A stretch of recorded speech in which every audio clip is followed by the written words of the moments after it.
Warahmatullahi wabarakatuh. Kembali lagi sama aku Jeli Gianti. Di sini aku bakal mempresentasikan materi terkait modul 6 dengan judul Proteksi dan Pertukaran Informasi Kesehatan. Baiklah teman-teman, di sini aku mengambil judul Proteksi dan Pertukaran Informasi Kesehatan. Kita langsung saja ke latar belakang. Latar belakang ini mencakup pertama itu fragmentasi sistem informasi, yang kedua itu beban kerja tenaga kesehatan, yang ketiga itu kebutuhan akan standarisasi, yang keempat pengambilan keputusan berbasis bukti, dan yang terakhir itu perlunya alat bantu integrasi.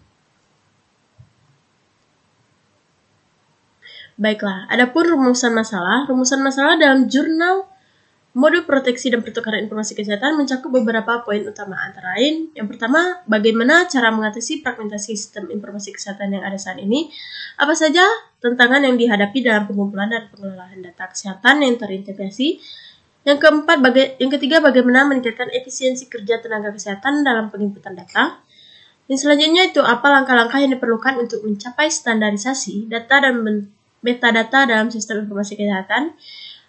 Yang kelima, bagaimana memfasilitasi pengambilan keputusan berbasis bukti melalui pemanfaatan data kesehatan yang lebih baik.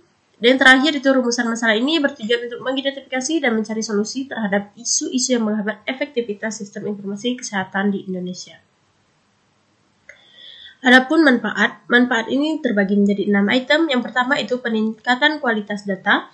Yang kedua, efisien kerja tenaga kesehatan. Yang ketiga, pengambilan keputusan yang lebih baik.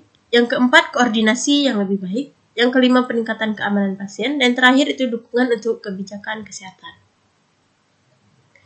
Adapun tujuan penelitian, yang pertama itu mengidentifikasi dan mengidentifikasi masalah yang ada dalam sistem informasi kesehatan.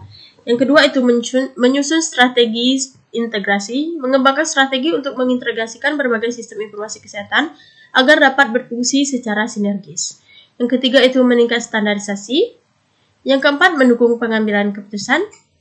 Yang kelima, meningkatkan efisiensi dan kualitas. Dan yang terakhir itu meningkatkan keamanan dan privasi data.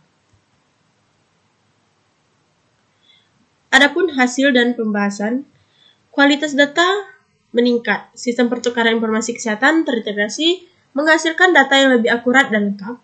Yang kedua itu efisiensi pelayanan. Waktu akses dan pemrosesan informasi berkurang, meningkatkan efisiensi operasional. Yang ketiga itu koordinasi lebih baik, pertukaran informasi yang efektif, meningkatkan koordinasi perawatan pasien, pengurangan duplikasi, tantangan implementasi, kualitas data, efisiensi, koordinasi, strategi tantangan, dan yang terakhir itu rekomendasi kebijakan, yaitu investasi dalam infrastruktur TI dan pelatihan tenaga kesehatan diperlukan untuk mendukung pertukaran informasi. Hasil penelitian, peningkatan kualitas data. Yang kedua, efisiensi proses kerja, koordinasi layanan kesehatan, pengurangan duplikasi data, tantangan dan implementasi, dan yang terakhir rekomendasi dan untuk kebijakan.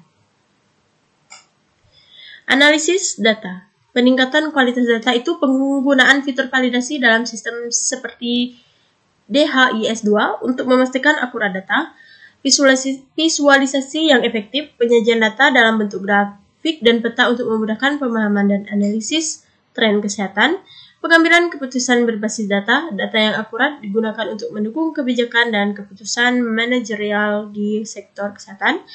Yang keempat itu tantangan fragmentasi, banyaknya sistem yang terpisah menghambat pertukaran informasi yang efisien.